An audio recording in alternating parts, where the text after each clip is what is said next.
മുതലാളിയില്ലേ? പശുവിനെ പിഴിയുവാ, എന്ത് വേണം? ഈ മാലയൊന്ന് പണയം വെക്കാനാ. ഈ കൊച്ചുവെളുപ്പാൻ കാലത്തോ 10 മണി കഴിയാതെ മുതലാളി പണപ്പെട്ടി തുറക്കണ പ്രശ്നമില്ല.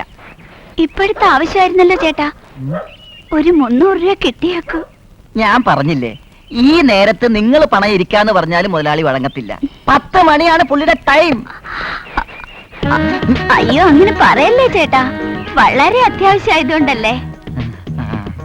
അത്രയ്ക്ക് അത്യാവശ്യമാണെങ്കിൽ ഒരു ചെറിയ തരികട ചെയ്യേണ്ടി വരും. എന്ത് തരികട?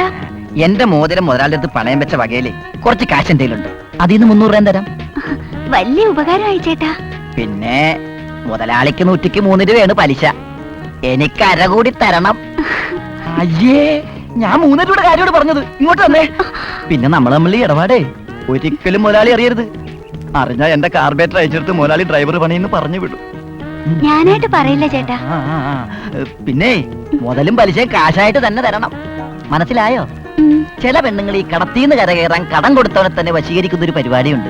ആ വക ചുറ്റിക്കളിയൊന്നും എന്റെ അടുത്ത് വേണ്ട.